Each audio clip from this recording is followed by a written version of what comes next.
प्रदेश विशेषमा आज हामीसँग हुनेछन्। प्रदेश 2 का स्थानीय तहले सशर्त अनुदानको रकम नै पाएनन्। सांसदको अडानले 1 अर्ब भन्दा बढी रकम फ्रिज हुने सम्भावना। काभ्रेको तरकारीले बजार पाएन। डडेलधुरामा भने बारीबाटै 3 गुणा मूल्यमा तरकारी बिक्री। लुम्बिनीमा संक्रमण दरमा कमी। अस्पतालका आकस्मिक कक्ष, जनरल वार्ड र एसडियुका कक्ष खाली। र पाल्पामा निजी सवारी साधनीले देखाए समाज सेवाको भावना। संक्रमितलाई अस्पताल र मृतकलाई शव घाटसम्म पुर्याउन मद्दत। नमस्कार, म रुबिना थापा। यी थिए प्रदेश विशेषका आजका हाम्रा सामग्री। यसबाहेक महामारीले सारा संसार रोकिएका बेला प्रकृति भने आफ्नै बहावमा निरन्तर हिँडिरहेको सामग्री हामीसँग रहनेछ। हेर्दै गर्नुहोस् प्रदेश विशेष, समाचार, समीक्षा र सन्देश।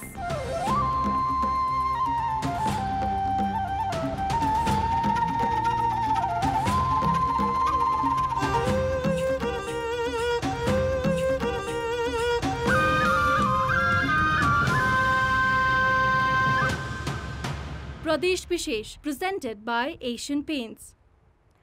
प्रदेश 2 सरकारको अटेरी र सांसदको अडानका कारण सशर्त अनुदानको 1 अर्ब 10 करोड भन्दा बढी रकम स्थानीय तहहरूले अहिलेसम्म पाएका छैनन्। सरकारले गाउँपालिकालाई सामान्यकरण, समपूरक र विशेष अनुदानको बजेट पठाए पनि सशर्त अनुदानको रकम नपठाउँदा अधिकांश रकम आर्थिक वर्षको अन्त्यमा पठाउँदा दुरुपयोग हुने सम्भावना बढेको छ। चालू आर्थिक वर्ष सकिन अब 1 महिना मात्र बाँकी छ। कोरोना महामारीको बेला पनि तीनै तहको सरकारलाई अहिले विकास निर्माणको चटारो छ। तर प्रदेश सरकारको अटेरीले प्रदेश 2 को कुनै पनि पालिकाले समयमा सशर्त अनुदानको रकम पाएका छैनन्।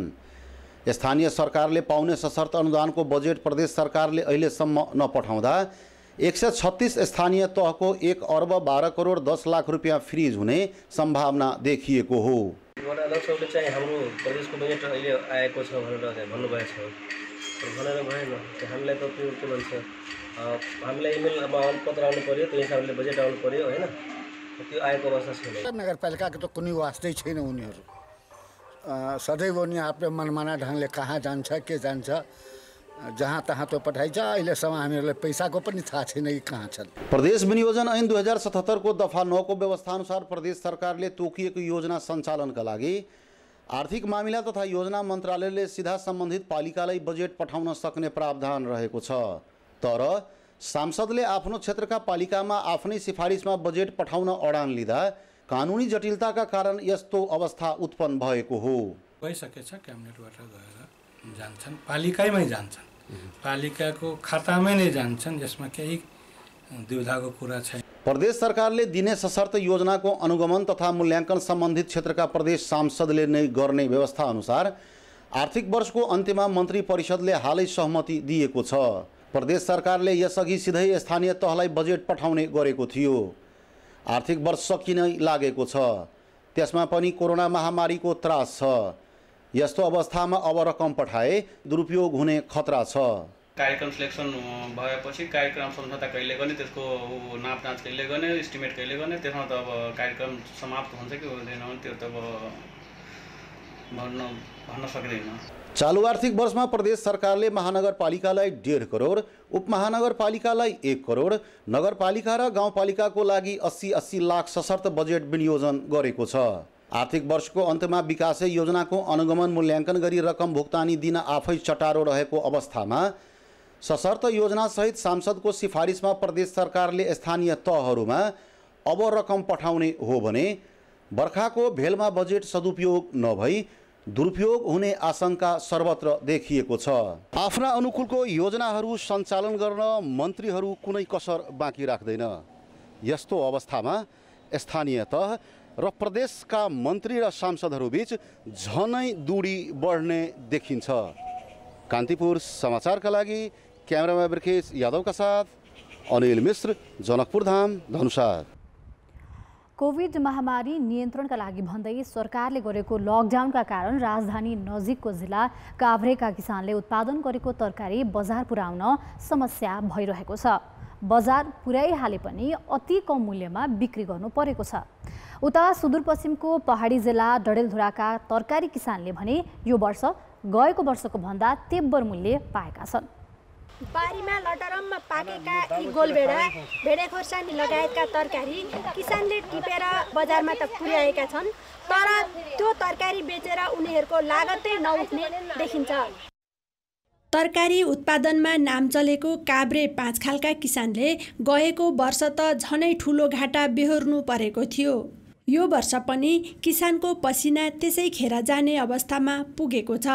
गोलभेडा, भेडे खोर्सानी, माछे खोर्सानी, सिमी, बोडी, करेला जस्ता तरकारी बजार पुर्याउन हतार भएको बेला लकडाउन भएकाले व्यापारीको मनखुसीमा दिने भाउमै किसानले चित्त बुझाउनु परेको छ। टिपेर लिएर यहाँ राख्यो, अब व्यापारीले भर्याएर उठाएर लिएर जान्छ। 200, 300, 100, 500, 1000 कतिमा बेच्छ त थाहा छैन। अनि हामीलाई मूल्य नै आउँदैन, यो मूल्य छैन यसको। यो लगेर उहाँ बेच्छ, उसले उहाँ लगेर व्यापारीलाई झारिदिन्छ, अनि त्यसपछि उहाँको व्यापारीले कति नाफा खाएर कति दिन्छ, अनि त्यो दिएर अनि यहाँ लिएर आएर यति मेरो भाडा भई यति नाफा खाएँ मैले, 20-25 रुपियाँ नाफा खाएँ प्रति किलो भनेर बुझाइदिन्छ किसानलाई। मल किन्नु जानु पऱ्यो भने महँगो हुन्छ, त्यही पनि ब्ल्याकमा के गरेर त्यही पनि पाउँदैन। अब यहाँ बेच्ने बेलामा हाम्रो तरकारी अहिले सबभन्दा सस्तो तरकारी छ अहिले। हेर्नु पैसा लानु पर्यो नि, हिसाब गर्नु पर्यो भन्दा कहिले हिसाबै हरायो भन्ने, कहिले कति 1 करोड चाहियो भन्ने, त्यस्तो जवाफ पनि लाउनुहुन्छ। त्यसो त कोरोना महामारी बीच पनि पाँचखालमा उत्पादित तरकारी काठमाडौँ उपत्यकाका विभिन्न बजारका साथै चितवन, पोखरा लगायतका स्थानसम्म पनि पुगिरहेको छ।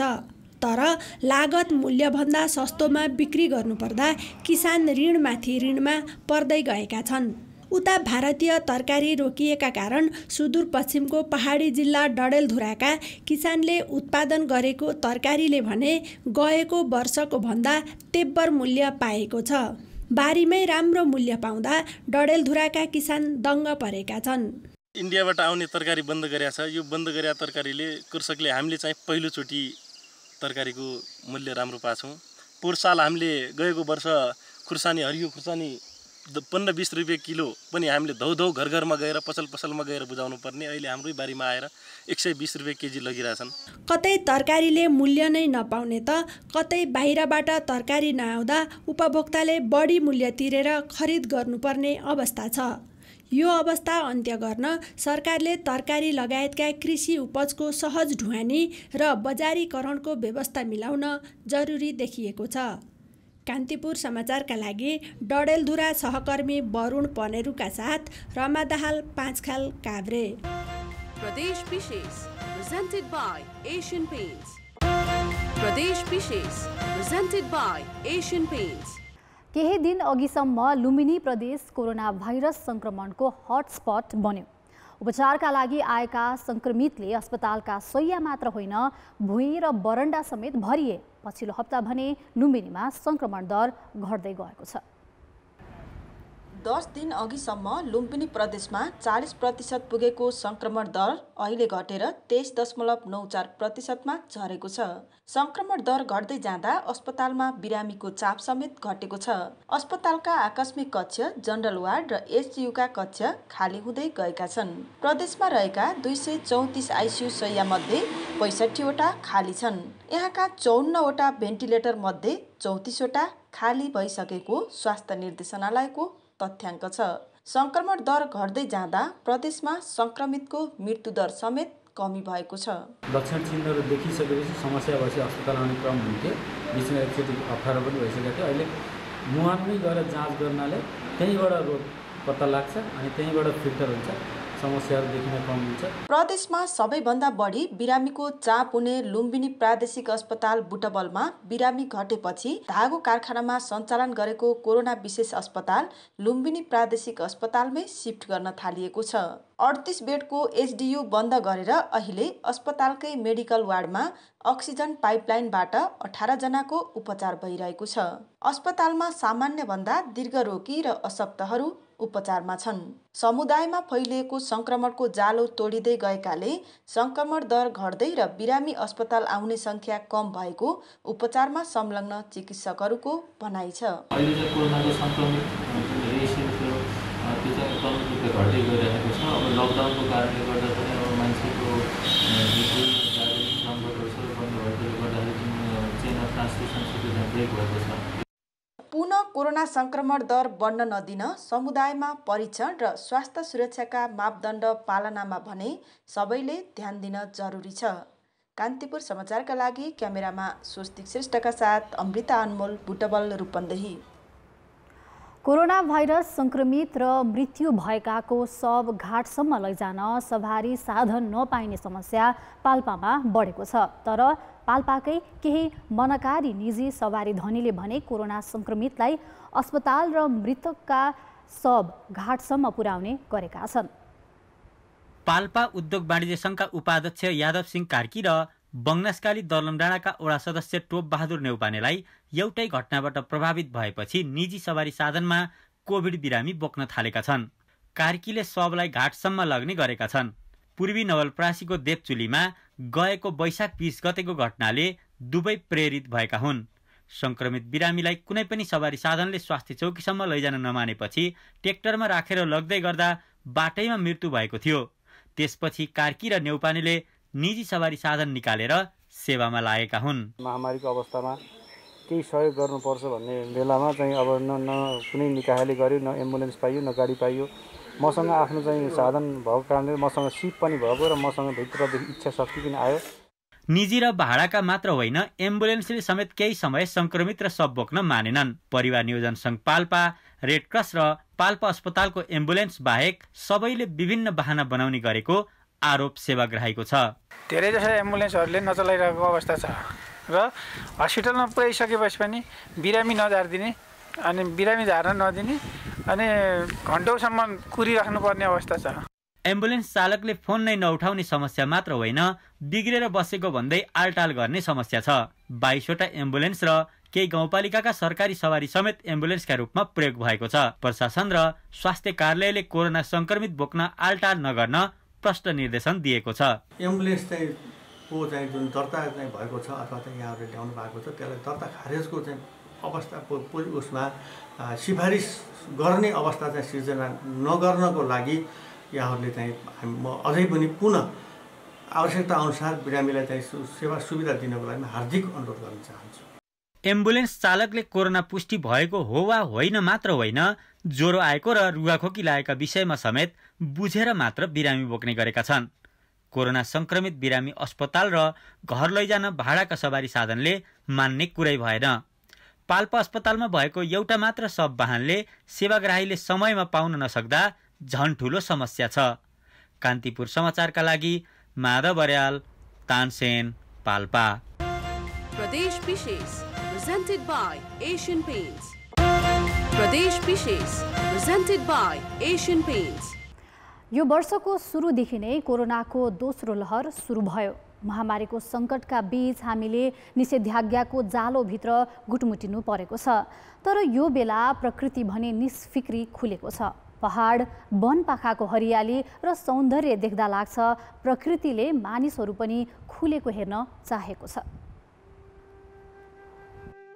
यी बाटोहरूमा हतार हतार गरेर दौडिने पाइलाहरू, गल्लीमा बरालिने र चिया चौतारीमा गफिने मान्छेहरू अनि यी पाखा पखेराहरूमा रमाउने मनहरू यति बेला टक्क रोक्नु परेको छ। घरको कोठाचोटा, बाल्कोनी र आँगन नै हाम्रा लागि अहिले सबथोक भएका छन्। समय नै यस्तै छ। न आफूसँगै काम गर्ने सहकर्मी साथमा छन्, न चिया गफ र यात्रामा रमाएका साथी सङ्गी नै।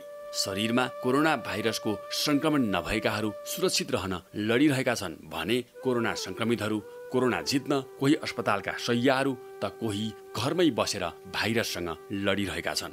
सुनसान छन् मन्दिर, मस्जिद, गुम्बा र चर्चहरू, किनकि साक्षात देवता त यति बेला बिरामीको सेवामा खटेका छन्। कोरोनासँग युद्ध भो जगतको, लड्दै बढौँ मानव हामी यो रणबाट जीवित बनी फिर्ता हुने हो सब।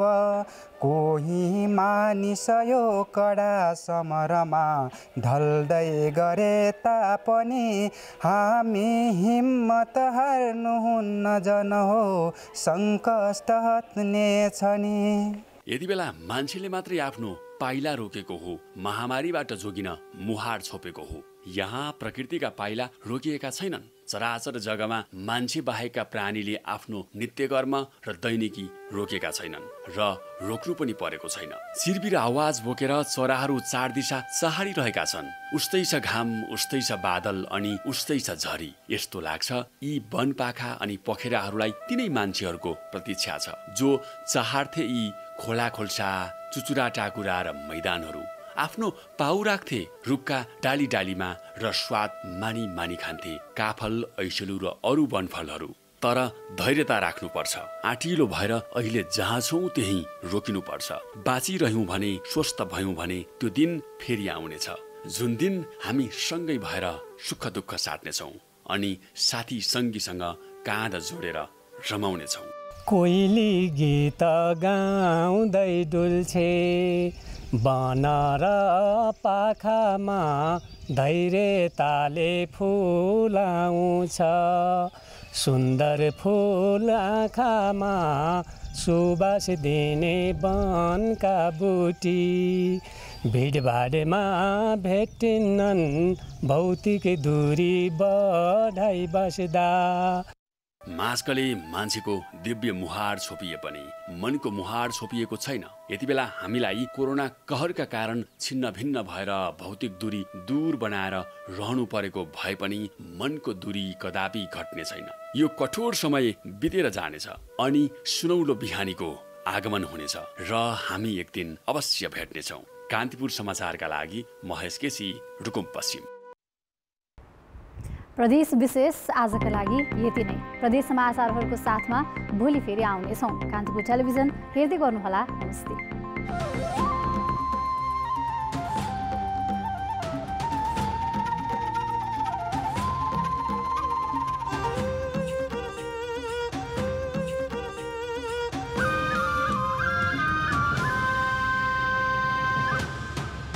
Pradesh Bishes, presented by Asian Paints.